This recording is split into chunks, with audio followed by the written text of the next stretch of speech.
Welcome, friends, to the Enduring Gifts of Marvin Gaye podcast, brought to you by your 26-year listening veteran, Jessica.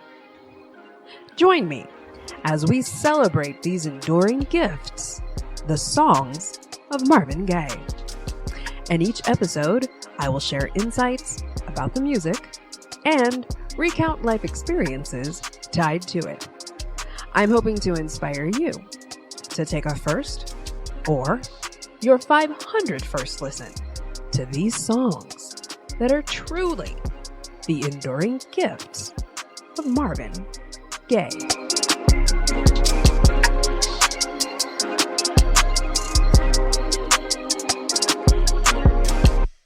Good hot evening. I don't know where you are in the world, but where I am at, it is hotter than July. It's not July anymore either, so it's hotter than July because it's teamed too much, okay? It's teamed too much today with how hot it is. But I wanted to do some real-time research with you here. So let's look up some things. I just looked up when was the national anthem written. It gave me the year 1814, and then I just did the math. I've got my little calculator here. So 205 years ago, that is written.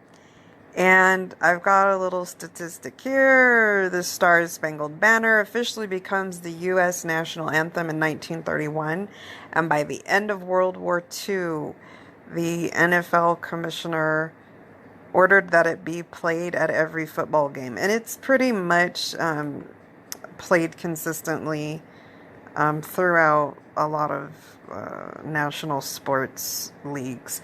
Football, baseball, hockey, etc. So, but let's do what World War II ended in 1944, 45? Forgive me on that, but let's call it 45.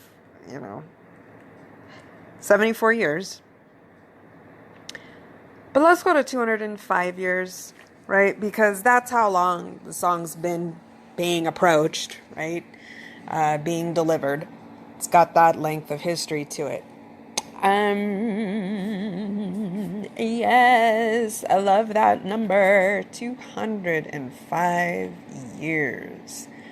It gets performed around the world, right? I'm thinking of anytime we have the Olympics, every country that's represented, you win your medal, you get your anthem played. You win your gold medal, you get your anthem played.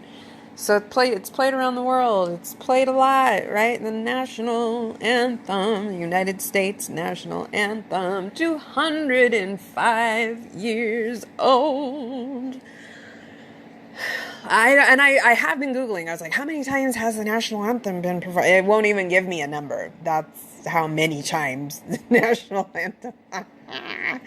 But it's been being performed for, I just got that number, what was it, 74, 75 years?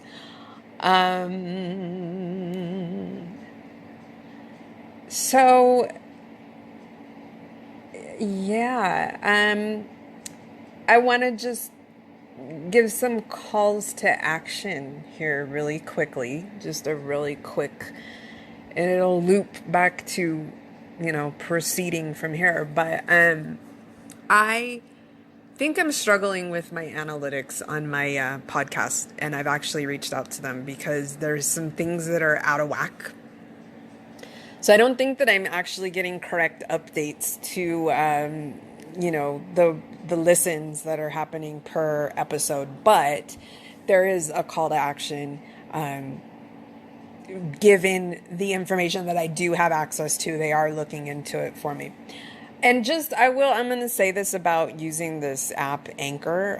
That's one thing that they tout and just confess about themselves, is that compared to other paid platforms that are out there for podcast hosting and that type of a thing, that they know their analytics are not top notch. So I guess that's what I'm realizing right now, but it's not enough to make me think that I need to switch over to something that would be a expensive paid service that I don't think the analytics would be like tremendously more accurate. So anyway, but that's all to say, given what I can see, here comes the call to action. I can see only what they're providing me right now that the episode Save the Children is pretty low.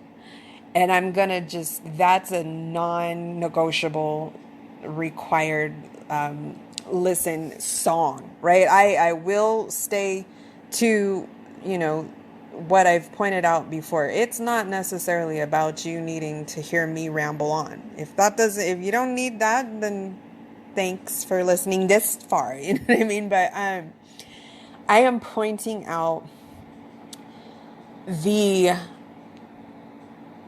required listenings of Marvin Gaye's career. That's really the only way that I can kind of, succinctly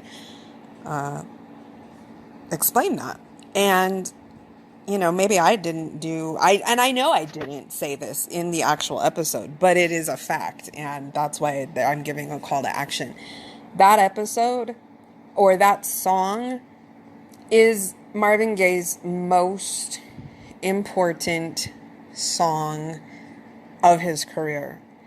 So if you would like to get an understanding of the experience of that song, that episode is a required listen to just help propel you into being in a space, being in cells, right? Like having your cells turned on to the place of being able to receive that song at the level that it has to be received at. So that's all that I'm saying. Like, I've seen some of the other episodes have just kind of taken off and they're up there, and I love that. But honestly, though, for the exposure that I'm trying to give to Marvin Gaye's most important song of his entire career, and I can guarantee you Marvin Gaye would tell you that about that song for himself. You've got to listen to the episode Save the Children, if just for, enough time to get to the understanding of the seconds of the song that are revealing a space of Marvin Gaye's that I think he slipped up and let be revealed of his abilities. So yeah, you need to hear the song. The episode is a great resource to, like I said, it'll just get your body cells vibrating on a level that from there, go listen to those seconds of the song that I break down for you. Okay. So that's all. It's not about, guys, I am at pennies. There is no money gain from all of these efforts of these different platforms that I'm on, just sharing this information. I launched a YouTube channel, pretty much got it up and running with a good amount of content this past weekend.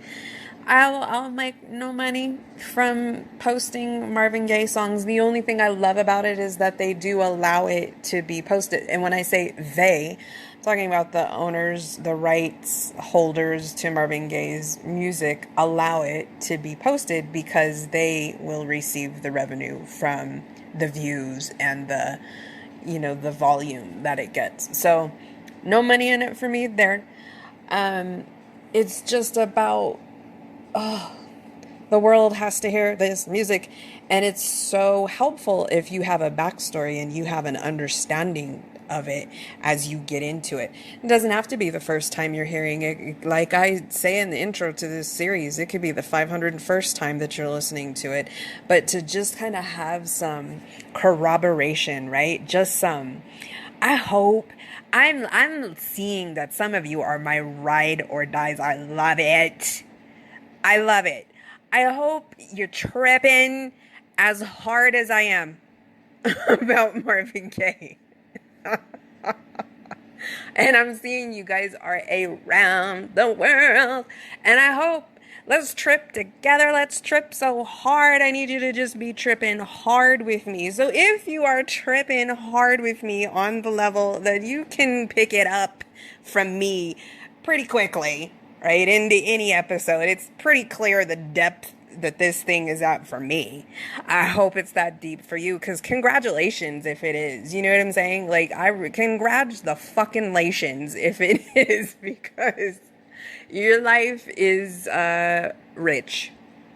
Your life is very filled with a very precious resource. It's an on-demand, you got that, you have an on-demand in your back pocket, available 24/7, anytime you need it, on-demand source of joy. So congratulations. I love that for you. I love your life.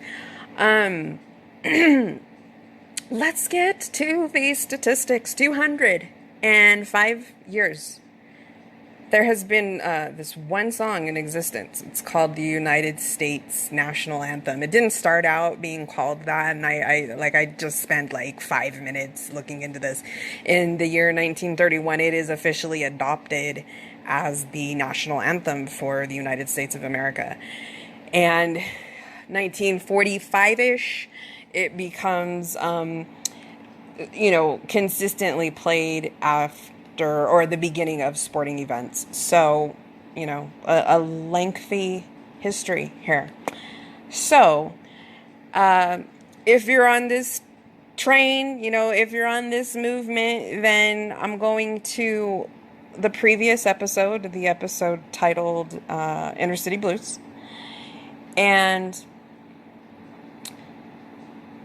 I mean, absolutely no disrespect when I say it. I listened back to it, and of course, I mean no disrespect. I think if you're listening at this episode from the beginning, you know that disrespect towards Marvin, that's not even a cell that exists in my DNA. It's not a possibility.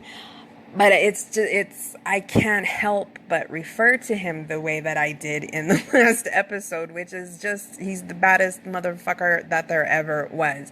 I mean, no disrespect when I say that, of course. I mean only 100% the opposite of that. And it's just to explain, like, the degree to which I recognize it. So kind of needing to use that language is necessary in order to break that down.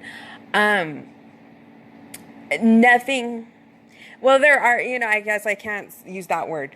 There are many things that prove that point for me. There are many things that prove that point for me.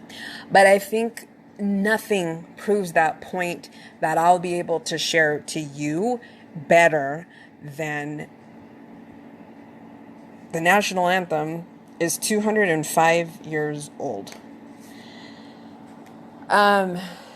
It's been getting played, okay, let me, for 75 years at sporting events.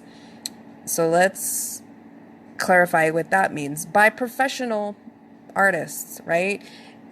Pretty much. As I was Googling the song, this was a perfect little tidbit tied to that song. It literally went ahead and said, like, if for anybody that's not a professional performing artist, the song is going to break your ass, right? It's going to kick your ass. It's going to break your ass. You are going to embarrass yourself. And, yeah. So, and then though, so let's keep it, where we're at. Even once we get into that pool of the professional performing artists,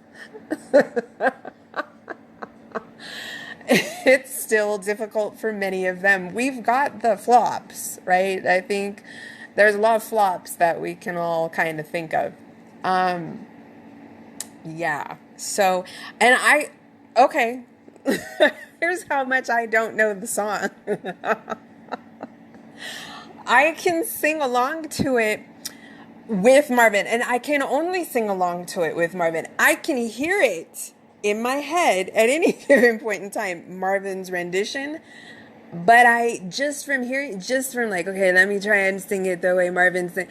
I can't even keep up right there. Like, I can sing along with Marvin, but I can't remember the fucking lyrics to sing it without it.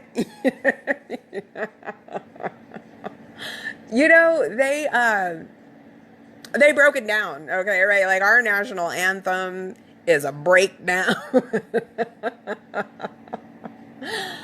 of what our flag is about, dude. And I'm here for the flag, okay? I'm here for the flag. That's all I will say. I don't ever want this thing to become political or whatever, anything like that. But for me personally, I just do have such a respect, just literally for, and there we go with that word, but for the flag itself. It's beautiful, and it just gives me such a sense of pride. I am proud to be an American. I'm proud to say that. You know, there's so many aspects and elements of that transcend the in the news headlines, things that can make you just be puzzled about what goes on here. And just, you know, puzzled about the world right now, right? But those things aside, I think, like, that appreciation of that flag, for me, it transcends all of that. I'm so proud to be an American. I was raised to be proud to be an American. So, you know, I don't have a problem with that. And I truly have respect for my country's flag. So, you know what? I'm going to record this much, and then I'm even going to leave this in this episode. I will not edit this out, because I'm going to explain to you what I'm about to pause this to go do, because I realized that I need to get some more information that I hope is available. So what I'm about to go do is I will pause this, because I'm about to go get the book Divided Soul, and I'm going to see if Marvin himself speaks to his process, his preparation, his... Marvin, what the fuck? For how he broke the world, you know what I'm saying, with the way that he went about delivering the Star Spangled Banner. And so, yeah, I mean, I'm not going to leave this running while I go do that. But if I did, like, say I left it running right now, I'm at 16 minutes, 55 seconds. I leave this running, I go get the book, I do my research, I see if it's in there. You, in the meantime, could be listening to the song. Let's get on that level. I need you to, oh my goodness, have heard the song. Let me explain. Actually, before I go get the book, let me explain to you why I'm recording this episode right now. There's a twofold reason. It is because it is the immediate follow-up to breaking it down, what I mean when I say Marvin Gaye is the baddest motherfucker that ever was, okay? And I just mean nothing but the utmost respect and exaltation of him when I'm saying that. But in sequence of my 26 years of Marvin Gaye catalog absorption, we're hearing his 1983 NBA All-Star Game rendition of the Star Spangled Banner hits my intake, is when I am listening to Marvin Gaye in the first month of me deciding that I am going to deep dive study the music of Marvin Gaye, and how I very coincidentally, and it isn't coincidentally, it was meant to be, that I was able to be exposed to this square, large, beautiful box, literal box, hard box. You can, like, tap on the box. It's called the Marvin Gaye collection. I am excited as fuck to be able to get these songs up onto the YouTube channel for you guys. Have I pointed out the YouTube channel? So I do have a little bonus clip on the channel, the podcast channel, revealing that I have launched this YouTube channel. But let me further, like right here in this episode, explain what my intention is with doing that is, like I said, I'm going to just give you the Marvin Gaye collection. If they let me do it, right? Like I really do feel like it kind of is song by song, a dipping of the toe to see if sharing the song is possible. However, what kind of really just gave me the fuel, the fire to just give this thing a try on YouTube was the fact that if I just do a search on Marvin Gaye, you can access a lot of his songs on there. And I did see one particular, I think it's a pretty newish channel that just, I think I had seen it kind of when it first came up, and it had a little bit of material. And then one of the more recent times that I looked through it, it was just hundreds and hundreds and hundreds. And I was like, oh, I think that this is possible. I think that you can, you know, post, I don't want to say get away, but I think that you can post Marvin Gaye's material on YouTube. But yeah, the way that gets to happen is that you're not going to be able to make any money directly off of that. That money, as it should be, it goes to the owners of his music. And that's just like I said, as it should be. But what it also, as it should be, is it therefore allows it to be a resource for free to the world of, therefore, the depth of Marvin Gaye's catalog. And feel free, dive in. It's around, it's everywhere. But take the journey with me, and I will definitely be putting things up there with a twist, right? I'm going to be putting things up there that, yeah, maybe you can find it someplace else, but I'm going to be just kind of like, here it is for a purpose, like right now, today, listen to this. If you want to trust me, which is what I'm hoping that we can be in a space together with, is that you can trust me, right? Like, I'm not here for anything salacious about Marvin Gaye. I love to say that. I'll, if I could throw that into every episode. This is the first time you're hearing this series. Rest assured on that. Nothing scandalous, nothing disrespectful, nothing but honor, adoration, respect for the genius that this man was and remains, left behind for the world to still be able to explore. So I'm going to be posting things that, I kind of am getting a feeling you probably aren't going to find that in 50 other places. You know what I mean? You probably are not going to find that in 50 other places. I think I can, rest assuredly say that. I have the catalog, friends, and I'm happy to share it with you because, like I said, it was bothering me. I've gotten, as we've kind of gotten to 2 or 3 episodes back, I was just like, you have to have it. You have to find that. You have to listen to it. If you're trying to say you have like your doctorate level degree knowledge of Marvin Gaye, you've heard that song. But, you have to spend money more than likely to get that song. I'm going to give you an example of what I'm experiencing. So I do love Spotify, right? Like, I've switched over to Spotify. 2019, I'm doing the Spotify thing. But we were getting to the very first album of Marvin's, his very first album with Motown. And I was like, okay, let me, I know I haven't heard that in depth. I know that. Do I really even know one song on that album? Yeah, I'm probably, if I hear it, I'll be like, okay, I've heard that before.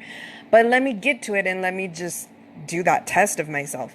And so I was searching for it in Spotify. And here's the limitations, friends. And this is what I'm saying. Come with me because I'm going to give it to you for free. Spotify has maybe 2 songs off of the album. They list the album and songs. They have the nerve that songs are grayed out. And I'm paying for the premium subscription there. There's no more of a package from Spotify that I can pay for and be like, and y'all motherfuckers ain't giving me all of the songs on the Soulful Moods of Marvin Gaye. Well, then that's when I needed to get my own life together because it wasn't even when I realized that I couldn't listen to it there on Spotify. It was just like days, maybe more than a week later, I happened to, for some other reason, be going through my own inventory and in pristine, pretty much never opened had I ever even taken this disc out and played it in anything. I came across the fact that sitting there in my own collection was the disc, dude. So it was like, oh my, really? Jessica, for real though? So it was like, oh, okay. Well, that's my fix for this situation, but I don't know if it could be the fix for you. I don't know if you can go buy that disc wherever I must have ever bought it from. You know what I mean? So there's money. There's still money required to have your full on collection. And here's what I'm just kind of thinking about. It's like, okay, what is value that I necessarily can bring to this situation? And here's what I think. It's like, yeah, there is access to pretty much the full catalog of Marvin, minus songs, right? Minus important songs that you should be able to hear. Like, well, what the fuck? Like, if I can't listen to every song off of the Soulful Moods of Marvin Gaye right here, where am I going to, now you have to go about where are you going to get it, right? But here is the thing that just is not a part of online music streaming is the full experience of full albums, right? A full package that the artist put together and presented. Because, and especially in Marvin's time of music recording, right? Making entire albums was what these songs were all about. Yeah, there are going to be singles and there's going to be the hits, and that's still the way it is today. But there's an entire album that surrounds, and that is the sound that and they were all grouped together and they were all recorded and presented at the same time, right? There's a reason for that. And kind of when all you get is a list, right? And then if you do like me, you make a playlist. And then if you do like me, you put it on shuffle. And you don't really know, you haven't heard those songs for 20 years prior to just, now you also get to just have it electronically. Then there is absolutely no context to the entireness of where that song comes from and where it came from the artist, right? And so that's the value that I hope that I'm presenting here, is that we're getting the full exposure to the process that Marvin was going through and where it came from and what it's connected to and where it fell in line with things before and after. And, I'm contemplating, it's like, I want to produce something complete for you guys, for everybody, to just be like, here's your resource, right? I feel like a book is the good form for it, where it's like, this is what you need to know about the musical catalog of Marvin Gaye, because there's having all of the songs, but without context, when you get into these online streaming services, actually, let me do this right now and see how long this is going to take to load. But, what do you get? You get how long the song is, and you get the name of the song, and that's it. Hold on, I'm getting into my playlist, 731 songs of Marvin, and okay, yeah, it's Sanctified Lady, Marvin Gaye, Savage in the Sock, Marvin Gaye, Masochistic Beauty, Marvin Gaye. It's not, I don't even see lengths here. When I'm just looking at my songs in the playlist, until I click on one, I see no who wrote it, how long is the song, is it telling me the album? No. Hold on. Is it telling me the album? Let me go back up to where I was those first few songs, because that would tell me the album. No, it just says Marvin Gaye. It doesn't tell me the album that it came from. And then I get into... Oh, hold on. I better stop that. I get into shuffling that shit. There's no way. I'm not going to know the album. I'm not going to know where that was in Marvin Gaye's career. I'm not going to know who he wrote that song with. I'm not going to know the package that he, wrote all of that material together for. So I do hope that, if you just want to listen along to a fellow obsessed fan like yourself, which gosh, are you on my level, dude? Like, congratulations. I'm proud of you. And if you just want to hear somebody who is obsessed, sharing their knowledge, then welcome, and I hope that you just, choose to listen as often as you can. And I'm talking about to Marvin. You don't have to hear me. So yes, you know what I'm saying? Yes. All right. So now all of that, that's the value that I'm hoping to bring to you. That's give me a little bit of time, right? Like, I feel like sometimes I'm overwhelming myself, and I need to stop trying to do that, because you know what? I'm coming to learn, and I realize the most important part is this content right here. Okay. This is the value. This is the most important part. However many pins I repin or find to pin, no, at the end of the day, no.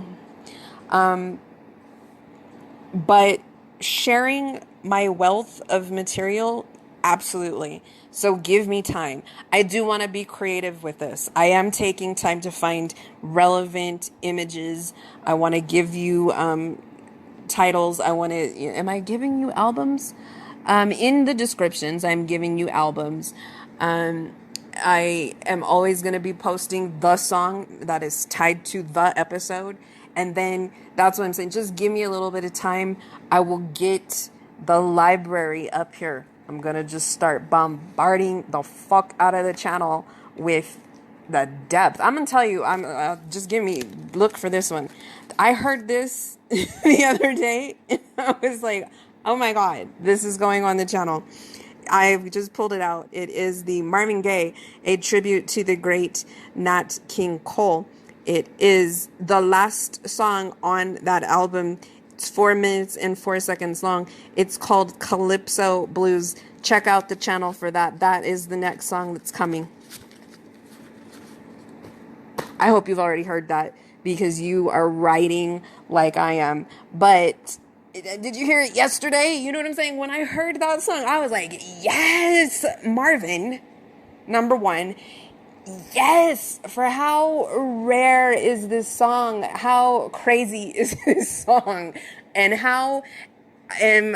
I promise you, it's the next song that I'm posting on the channel in the Song of the Day playlist. Look for that.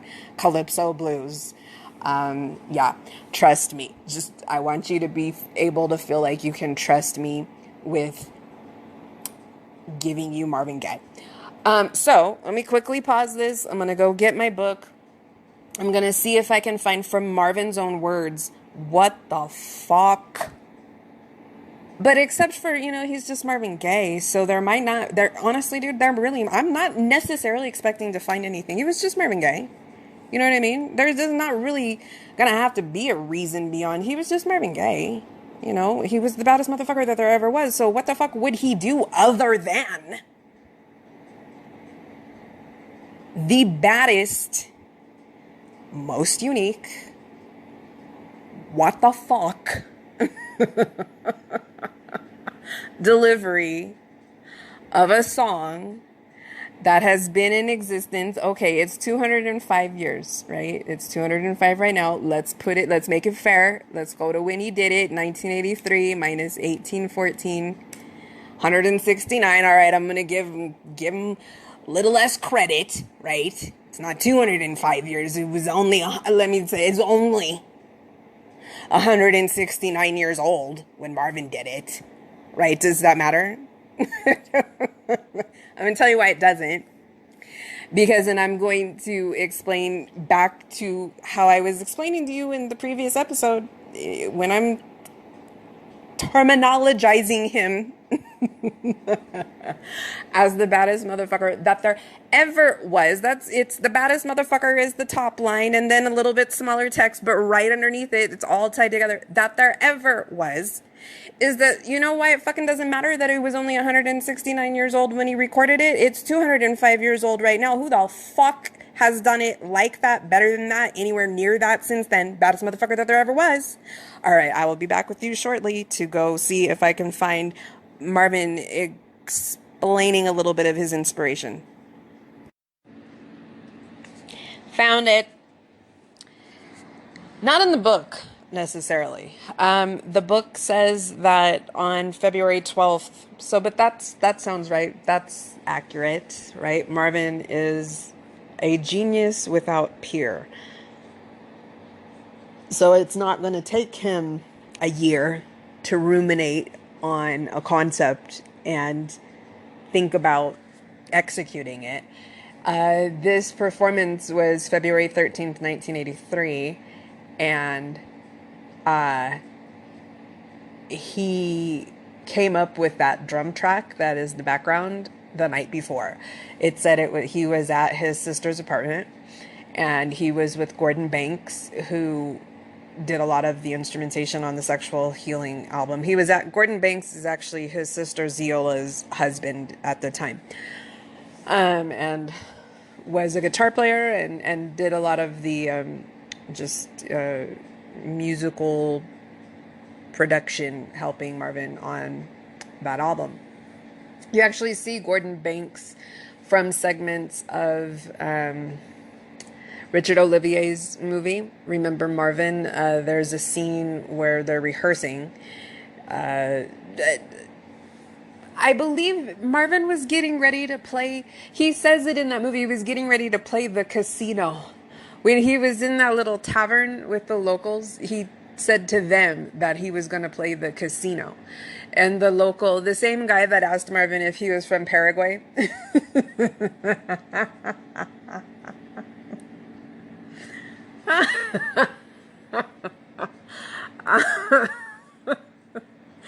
When Marvin told him that he was going to play the casino, the guy was like, here in Ostend? And Marvin was like, yeah. Yeah. So anyway, I believe that they were rehearsing for that concert that he gave, which is also available. You can get that. Oh, okay. So that's giving me so many ideas. I'm going to put the movie on my YouTube channel. I'm going to put that concert on my YouTube channel. I'm going to put this interview that I just watched of Marvin Gaye using his own words to explain his inspiration, why he sang the national anthem that way, on the YouTube channel. There was something else. Oh, here, let me point this out. This is what I need to share with you, because I only came across this information since the 2 months now that I've been doing this podcast.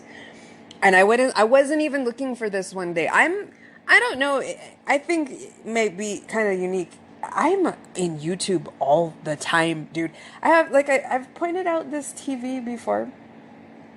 I think in my very first episode, I pointed out this crazy TV that I have, and that it was a change from a previous one that I had. My previous one just conked out on me, so I changed over to this TV, and it just has all these apps in it, right? And we already know, I'm not a technology person. I don't do apps. I don't give a crap about downloading this and that app. I barely even allow a telephone, you know what I'm saying? So, but when I got onto this TV, two things were now apps that I hadn't really ever paid attention to before. Spotify, which is how I switched over to, and YouTube. And I'll tell you who I ever heard anything about YouTube about was my little niece. My little niece, long time ago, would tell me about, I was, just talking to her because I used to like to spend a lot of quality time with my little niece, just taking her on trips and stuff. And, not that I don't anymore, but I haven't seen them as much lately. And, just kind of, so what are you doing? What do you like to do in your free time or whatever? And pretty much she was just explaining that she watches YouTube all the time. And the only impression that I had of YouTube at that point was just oh no, what are you watching on YouTube? I guess for some reason I had this impression that YouTube was just all of this cult following, just really kind of odd, under the radar, weird content. I don't know. I don't know why that was this pervasive just prejudice that I had about YouTube, because I had most certainly not spent any time on it at all. But for some reason I had that very negative impression of it. And So anyway, as I've just gotten this TV, it's an app, and I would look on it and I'm like, wow, it's just kind of like a little on demand, because there's just little channels that you can find that you're like, oh, that's stuff that I'm interested in hearing about. And they're just like little home produced, TV stations. And, some of them get to be very high quality production, value. So anyway, yes, YouTube is just, it's something that I consume a lot of. So one night I was just in my regular YouTube, kind of on some of my regular channels that I'm subscribed to, and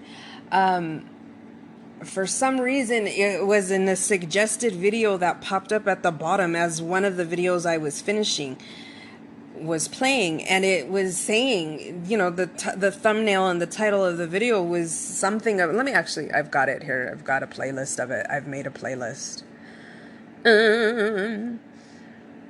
My playlist is of Marvin Gaye singing the national anthem, because that has actually happened enough times to warrant me making a playlist about it. And I did not know that until this year, and just this very random encounter with a clip of Marvin Gaye singing the national anthem from 1968 in Detroit for the Detroit Lions. And I'm going to leave it there. Again, look at Wikipedia, I don't give a fuck about. Look that up. You can go to the YouTube channel and you'll see it there. One thing I definitely don't know is sports, so I don't even know what the fuck. Because right now I think aren't the Detroit Lions football, but for some reason I also heard it being classified as World Series, and I do know enough that World Series is baseball, so those two things don't match, and I don't know why, and I don't care. But it was something in 1968, and it was in Detroit, and it was some team with the word Lions in it, and he was singing the national anthem, and he was very straight-laced, and he had on a nice suit and tie, and he just sang it by the book, okay? And then, so since then, I've come across on YouTube the other two times before 1983 that he broadcast on TV saying the national anthem. Next, he sings it, and I just got this one the other day. This just popped up. Again, I wasn't searching for it. I didn't know. Like, it blew my mind when I saw 1968 that he sang the national anthem, because I was like, oh, so he did that before, This wasn't a one-time crazy shooting from the hip, no precedence for him experience. No, he actually did that before. He did it in 1968, and then in 1974, he did it again for a football game. I think that they said that was the Oakland Raiders. He did it. Again, he did it by the book. He wasn't in a suit at that point. He was dressed for the game, Sang it very by the book, though. He puts a little bit of Marvin into it, but it's the national anthem. And then he does it again in 1979. Now, at that point in time, Marvin had invested a lot of his money into managing a boxer, a professional boxer that was going up against a professional other boxer that was going to result in a nationally televised fight. Like, it was really, really hyped up. And I don't want to give incorrect information, because again, I don't have this in front of me, and I really don't give a fuck about these little minuscule details.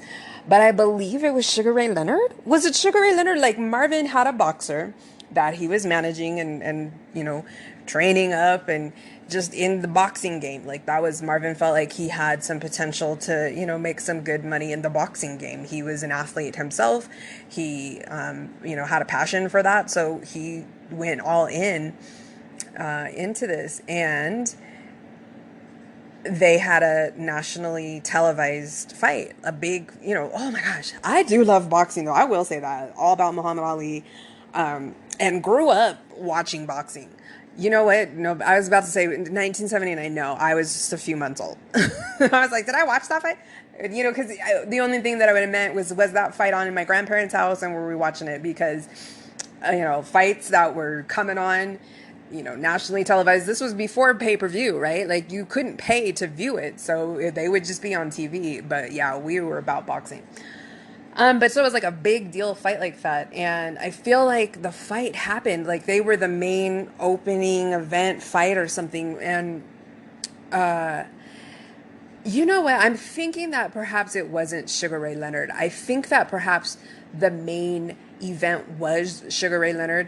And somehow Marvin's boxer fought with whoever he was fighting against before the main event. You know, because they usually have a couple of matches. And so, you know, Marvin's fighter got knocked out real early. And actually, I feel like it's Howard Cosell that's announcing that Marvin Gaye's about to start singing the national anthem in this video. For some reason, I need to quit looking for this. I'm not seeing it on my YouTube channel. I got to get my settings figured out here, viewing it on the different... I'm looking at it on my TV right now, and it looks different on the TV than other places, so I'm not finding it, but I'm going to stop looking at that.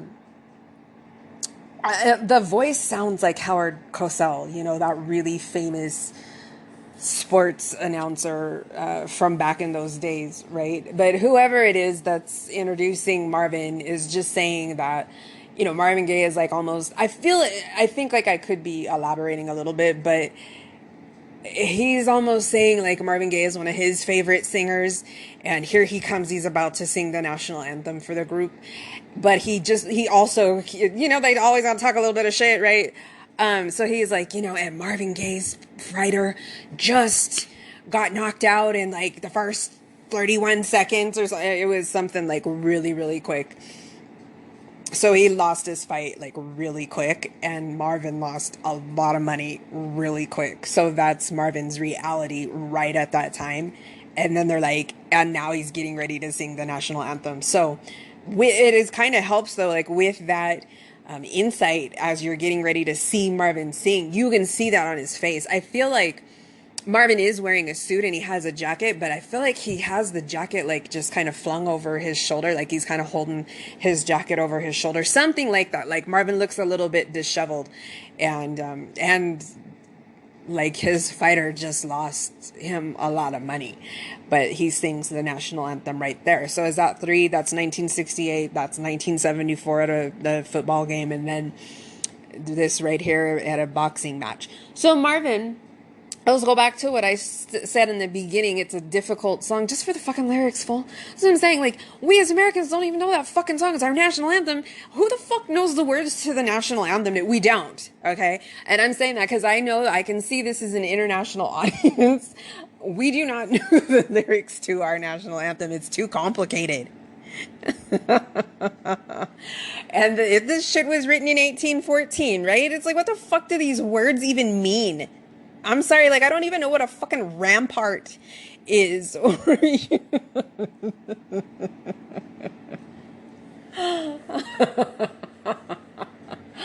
So, you know, we can't sing along. We cannot ever sing along to this shit. If you can, you're that type of person.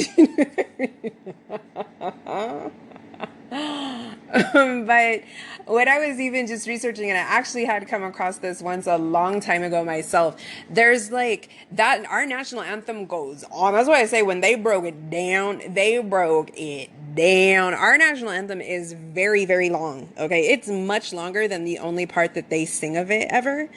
Like that shit is, it's like a couple pages long little poem is really what it started out as. It was a poem. Then it got set to music. And I saw that it was inspired from something from the War of 1812. Okay. So that's where this time frame that it's from is, you know, we're not in that time frame. It could use a refresh, you know what I'm saying? Like, but I'm just, you know, it's a difficult song and everybody can't sing it. You know, you just can't sing it because it's so many words that don't really flow, right? Like, it's like, and they're not words that it would be kind of like trying to sing something Shakespeare wrote, you know, it's like, well, huh? I mean, it's not that difficult, but it's not the way that we speak nowadays. So that makes the song a little bit more difficult to learn. And then you just always add it's professional performing artists. There's pressure, right? And like, because all eyes stop, right? Like, it is a dedicated, respected, focused moment of an event, and all eyes are on you, so don't fuck up. You know what I mean? And it's just that much extra pressure. But by the time we get to 1983, I did not realize that Marvin had 3 times of doing that under his belt. So what I just came across was this interview with Marvin from 1983, and it doesn't have who's speaking to him here, but I do believe that the guy's name is Tom Joyner. Let me see if it does tell me any details here. No, it's not telling me who he's singing or talking to, but I've seen this man before. I do believe that is something Joyner. He's a legend in music broadcasting here in the U.S. But it is an interview, and it keeps kind of fading in and out. It will go to a black screen where then they put the next topic that they're going to discuss, and then it cuts back into Marvin talking. And so it went to a screen that said the national anthem, and then it went into Marvin Gaye. And so he was explaining that he was inspired to put a twist on it from, he said something that Mahalia Jackson would have done. I don't know if that means Mahalia Jackson ever did put her own twist and flair on the national anthem, but definitely, what I get is, and we go to this series so far, I've explained Marvin had a sense of deep responsibility to his gift from God, and just like a connection to God and a responsibility to God with his use of his gift. So, and I don't even want to quote him. I will paraphrase, but he said something to the effect of, he asked God that when he sang it, to let him move the souls of men. Mission accomplished. He also explained that he intended to have a slight, and he did. He's telling us that he did this, but that we probably did not necessarily pick up on it, because he says it was very slight, a reggae flair to it. So now I need to listen to it again for that. But he's like, he did it to a marching beat, he said. And then he said with a slight little reggae flair to it. And somewhere, and I believe it might have been from Marvin too, I heard the reference at the very end, and I hope you have picked up on this. He says at the end, "Oh, say, does thy Star Spangled Banner yet wave?" And that supposedly, like intentionally, he used the word thy, kind of just separating himself from putting himself under that Star Spangled Banner, I do believe. He, in this literal interview, where he just explained that about what the fuck, for why he did the Star Spangled Banner like that. He's explaining that he owes the United States government $4 million in that. And then I was in the biography, I was reading that, and it was just explaining that he was kind of at his wit's end once he had returned here to the U.S. From being over in Ostend, Belgium, is that, all of the financial obligations that he still was under picked right back up. And so basically, like, all money that he was making and that was coming in was kind of immediately being picked up and taken away by the government. He,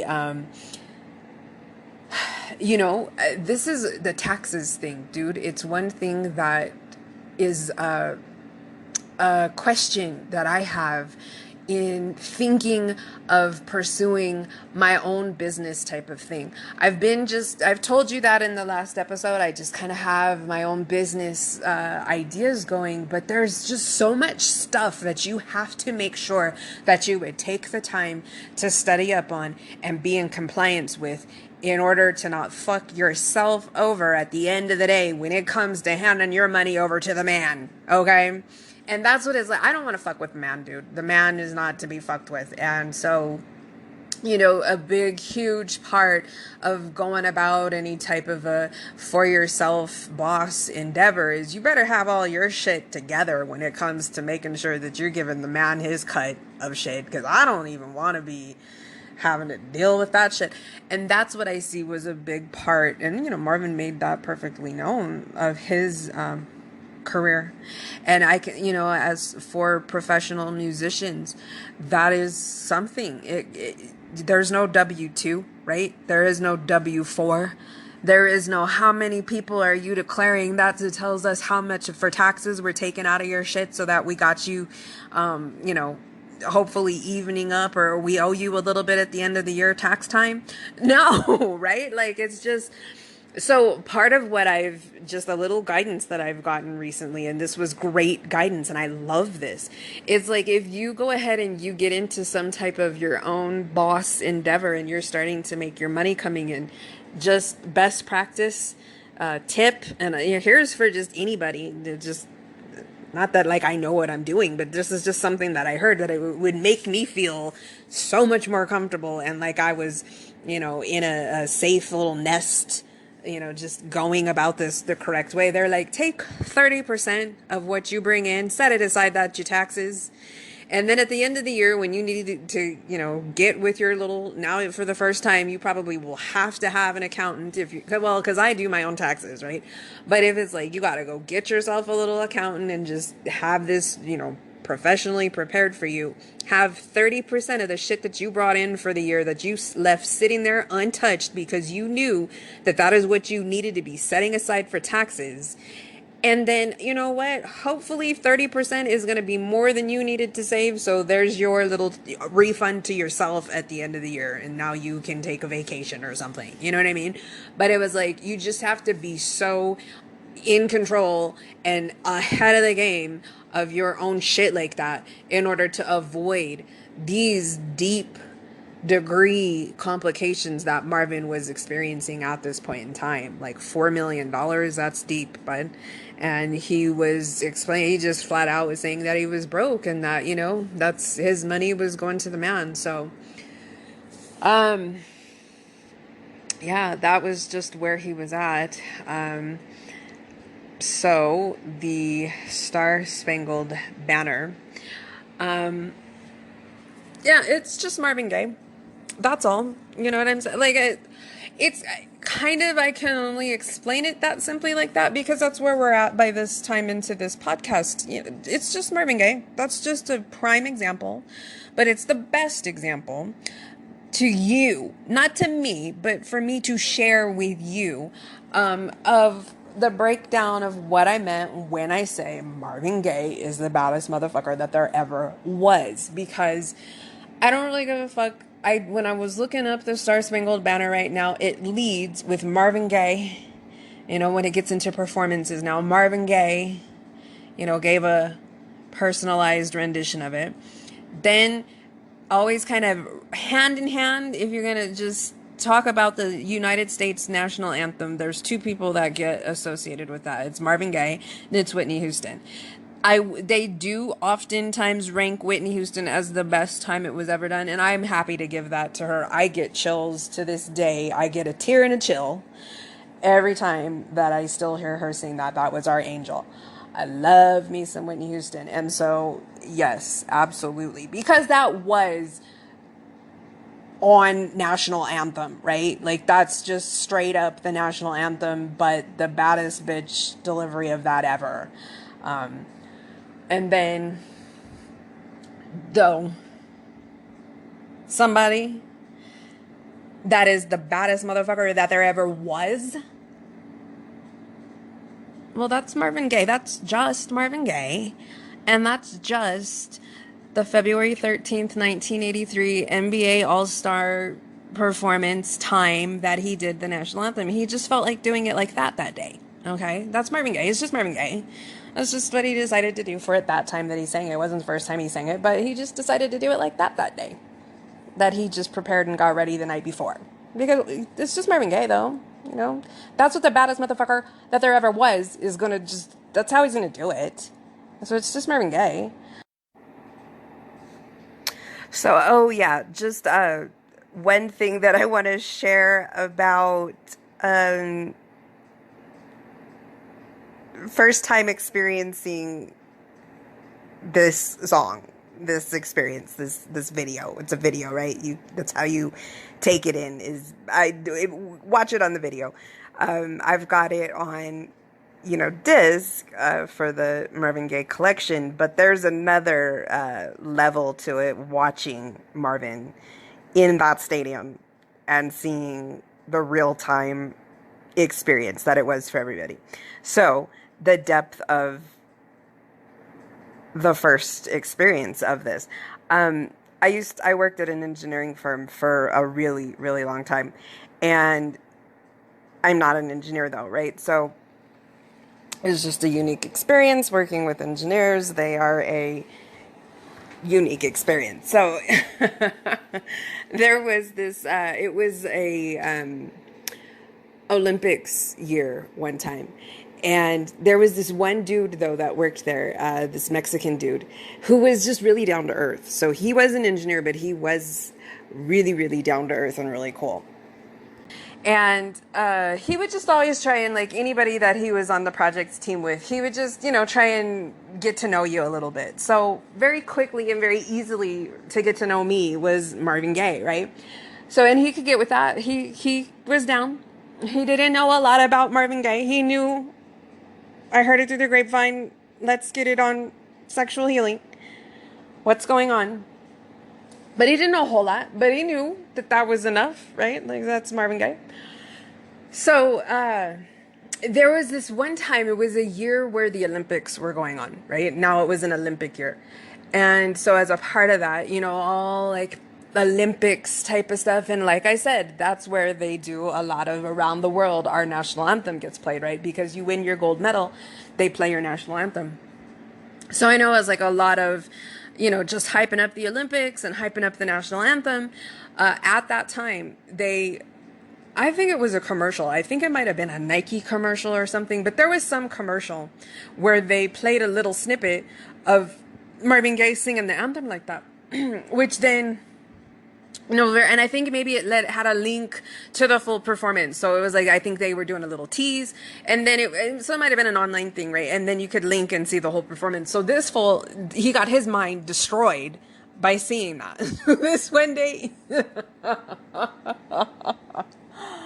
he comes rushing up to me at work, dude. He needed to let me know because he didn't think that I knew this. And he had to make sure that I understood that Marvin Gaye, like, broke the national anthem like that dude destroyed, annihilated, made his own the national anthem. And he just came up to me, dude. It was like emergency 911. Like, we had to stop working to talk about the fact that Marvin Gaye, did you know that the Marvin Gaye, like, sang the national anthem, dude? But, like, the way that he sang it, I'm like, my man really was affected by that. You know what I'm saying? And I was just like, yes, dude. It's like that, though. You know what I'm saying? Welcome. You're welcome. It's just like, on behalf of Marvin, I will say to you, you're welcome. You know what I mean? It's like that, though. That's just what this is. Just knowing, loving, and being about Marvin Gaye, dude. It's like this, though. This is where it's at. It's on this level. So you're welcome. I hope that you just will always remember that you saw that, and you will never forget that you did. But yeah, so yeah, there's just, dude, trust and believe. And it's not an opinion, it's a fact. And yeah, let's just understand all of that and say thank you to Marvin. Thank you, Marvin.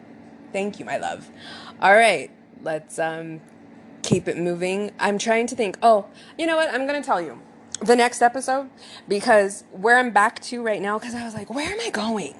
And it was like, you know what? I have to go back to the Marvin Gaye collection for a few episodes, because there's some monumental things from the Marvin Gaye collection that in my life, in this 26 years ago, was going on concurrently. It was Marvin Gaye collection discs, well, cassette tapes at the time, because, and I'm going to tell this story right now too. Before I leave, I'm going to tell the story of how I got my hands on the Marvin Gaye collection, because this is in honor of my whole entire family. But yes, when I first had my hands on the Marvin Gaye collection, it was via cassette tapes, because there used to be this is how you used to dub a disc back in the day. I love this, dude. I love going old school. You would put a disc into your disc thing, and then there was some type of a connection cord, and it would connect up to your old school boom box. And you would put a blank tape into that, and somehow when you'd play your disc and you'd start to be able to record, you could only record that disc onto a cassette tape. That's the only way that you could make a, air quotes, copy of the disc. So I left with 4 cassette tapes of the 4 discs of the Marvin Gaye collection. And so I came home, I had those. I had to have an old school, little Discman, right? Is that what they used to be called? A Walkman. A Walkman. Walkman. And then, in between being on the Walkman, I would be on the actual vinyl record, because that was the only access to what's going on that I had at that time. But those two things were going on hand in hand. So I'm done with what's going on, guys. I don't need to do an episode on what's going on. It speaks for itself. The only thing that I could just give the ultimate praise about the literal song What's Going On is that there are several seconds of strings that I have just always said, could those strings just be playing when I die? That's all. Just could that be playing the moment that I make my transition? That's just how heavenly they are. It's about 2:32, 34, 36 in the song. But I don't, I'm not going to do an episode on that. I mean, you know that song. And like I've told you, there's therefore, the mission and the value of this podcast and the YouTube channel. What am I going to tell you about what's going on if it's not a book report? And I don't have time for that. You don't have time for that. And you listen to that song. But back to getting into the Marvin Gaye collection, so I'm done with what's going on for you right now. But it was like, oh my God, the national anthem is in the Marvin Gaye collection. Hells to the fucking yes, dude. And because how I just ended on saying the previous episode that Marvin Gaye is the baddest motherfucker that there ever was, well, this is the prime breakdown of that. Okay? That's what I'm saying. Ever was, because this motherfucker is 209 years old. It was 169 years old when he did it. It's 205, excuse me, did I say 209? 205 years old now. And who has ever done it like that since? Nobody ever will top that shit. So, ever was. But the next song that I will do an episode on is also I first was exposed to in the Marvin Gaye collection, and that is Distant Lover live from the 1974 Marvin Gaye live concert album. So that's gonna yes. So that's the next episode. And Marvin Gaye collection. So let's go back to these days. I haven't even thought about these days since the first episodes here, which is getting to be a couple months back. But, okay, the Marvin Gaye collection, right? I come home, I have it on cassette tape. But by then, dude, like, we were into the disc world. We were into the compact disc world. I wasn't really trying to have to listen to that shit on tape all the time. If I wanted to get to the next song, I'm sitting there having to hold a fucking button, waiting a couple of minutes until it gets to, let me stop it and play it. And is it right there? I don't got time for that. want to hit one button and get to the top of the next song. So it was my ultimate mission and goal to try and track that box set down so that I could have it for myself. But it was expensive. It was $100 plus. It was more than $100, and I didn't have that kind of money when I was that age. I did not get my hands collectively on $100 until I was about 15 years old. I've stated that. And when I was 15 years old, because I had been babysitting, I had a choice to make. I was either going to get myself a little TV or a really banging, booming, at that time, little boom box connected. You know, it had everything connected. It was the disc player. It was an old school tape player, radio, but some nice speakers too. And I opted for that, and that's what allowed the Marvin Gaye journey to just keep on at the right, you know, acoustic level. And the Marvin Gaye disc, the Marvin Gaye collection discs, right? Can't find it. There really isn't much of the internet yet at this point in time too. I did find out that box set came out in 1990. I think that it was a very limited edition release, right? I don't think that it was like massively being pumped out and just continually replenished, and because it was 93. Right? By the time that I'm getting started, by the time that I've, for my first time, physically been exposed to it, that was in 93. And it wasn't still widely available anywhere. So we came back to where I live, and, you know, I'm just like, where is it? I want to find it. And I can. And like I said, there isn't internet much. And so there is no getting online, looking up the Marvin Gaye collection, going to where it is for sale on eBay or Amazon. I don't even think, do those things exist in 93? And there is no online buying it on demand. You're going to have to find that in a record store somewhere. So one time we were like across the state from where I lived. And we were in a mall. And we were, like I've told you by this point too, any place that there ever was a music store. So was it Best Buy? Because that was where I just always went. That was the little family regular field trip outing for me. You know, I had some down people in my life and my family, right? I had some down adults that were just really like, this little girl is crazy as hell, needing to just get all this music all the time. But okay, we will take her.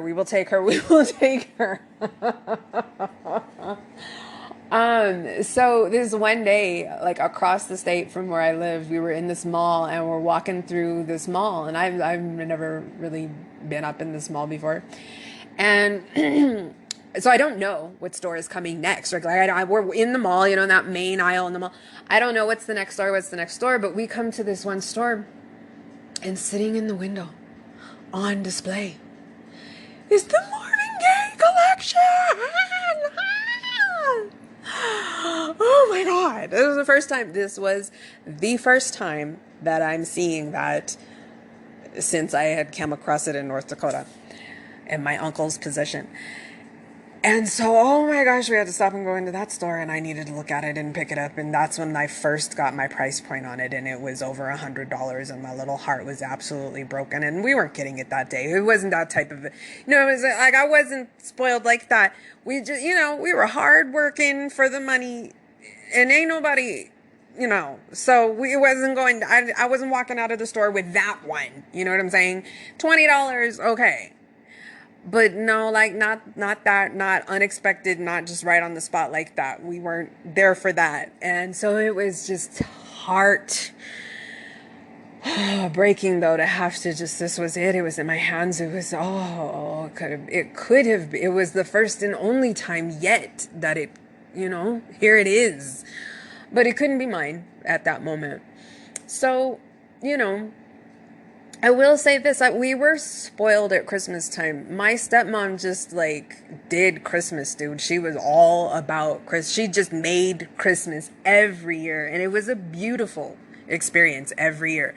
Christmas cookies, just the whole family around the table, rolling out dough and doing little cookie cutters and sprinkles and glitter and shit, and peanut butter and Hershey Kiss cookies and just kroomkake, because right, I told you Norwegian, so kroomkake and just all kinds of just filling up the home with the holiday goodies, doing the Christmas tree, always getting a real huge Christmas tree, and we take the day and we decorate it and dress it up, and all of the gathered up ornaments over time in the years, and we were just spoiled for Christmas with the gifts. She just went overboard every year with the Christmas gifts.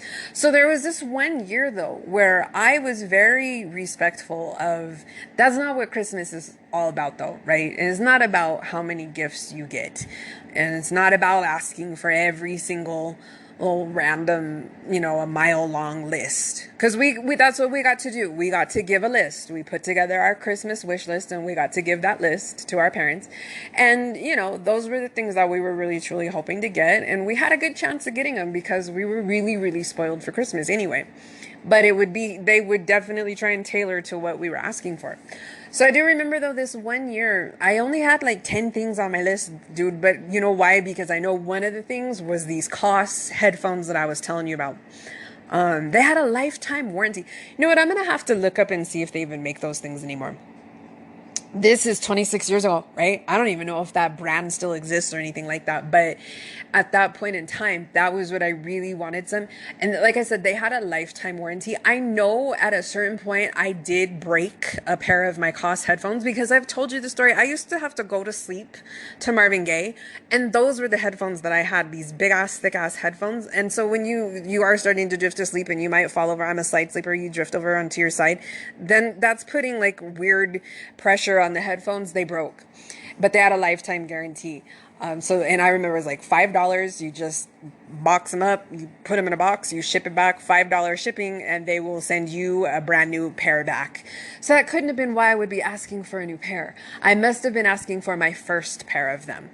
And just only 9 other things. But I know at some point, and it might not have been this one year, but there was one year, of course, that for Christmas I was asking for the Marvin Gaye collection. And I know that the year that I did get the Marvin Gaye collection, it was tied to a very short Christmas list that I had provided. And it wasn't a lot. I remember I had like socks on my list. I was keeping it really simple. And I really simply did mean it. I wasn't trying to look like a really, really good kid to my parents. Like, I just legitimately didn't need to have an overdone Christmas. But this one year that I did have a really short list, it was a very, very overdone Christmas anyway. And it got to the point where I was really the last person opening up gifts, and I had a 9 years younger than me little sister. Christmas was way more for her at that point in time than it was that type of an opening gifts experience for me. So I was feeling a little bit embarrassed and guilty for all of these gifts that I had just gotten. I know this was the year I had asked really hard for the Marvin Gaye collection. And so I had been overwhelmed with all of these gifts, and now it was literally down to my last one. And I hadn't gotten the Marvin Gaye collection. And the last gift that there was, in this box that wasn't the Marvin Gaye collection shape. So, I realized I didn't, I knew it was difficult to get, I knew it was hard to get. So I didn't get it this year, and that was fine. You know what I mean? I had them on the cassette tapes. So now, but like I said, I'm the last person that's opening gifts. And so everybody is sitting there and all eyes are on me now, because at least finally this is my last gift. So, good gosh. So literally the family is sitting there watching me. And like I said, it was this bigger box, and it wasn't the shape of the Marvin Gaye collection. So I had absolutely no expectation that that's what it is. And I'm just opening it. And they had it was one of those, like, you got to take off the paper, and then it was a really taped up, just plain cardboard box too. But they had that shit taped all the way up. So now I had to get scissors and cut into it and open it. It was just like, what the hell is this last thing here? You know what I'm saying? And it was so plain, just a plain box. There was no way I could tell what this was. And it was like, I'm kind of almost a little bit like done with gifts now, you know what I'm saying? Like, I've already gotten like way too many. Like, why is this the last thing that they like purposely saved to be my last thing? And I'm just like, okay, I'm kind of over gifts right now. So this thing, they made it so difficult to get into. So okay, let me open it up, and It was the Marvin Gaye collection. Oh my gosh, I couldn't help it. I started to cry. They all started to cry. They didn't understand how intense my reaction was going to be. Oh my God. I had the Marvin Gaye collection. Oh, it was every single thing. So now you will have the Marvin Gaye collection because, like I said, just give me a little time. I want to do beautiful presentations of each song, but you have the Marvin Gaye collection now too. It's just Marvin Gaye. It's just at this level. It's just what it is. Congratulations. I'm proud of you. I'm thankful that you have, this understanding and you rely on what you should be relying on in this life. And yes, next episode, Distant Lover Life. Love ya. Bye-bye.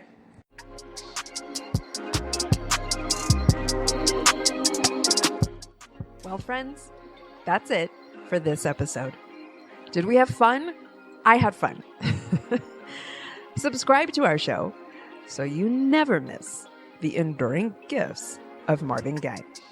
And we're excited to announce that you can follow us on Pinterest at our page, pinterest.com/Marvin Gaye_enduring_gifts. There, you can see our gorgeous picture boards for each podcast episode, among many others. These boards are full of images of Marvin, capturing key moments from each episode. We're making this a listening and viewing experience for you. So until next time, thank you for listening.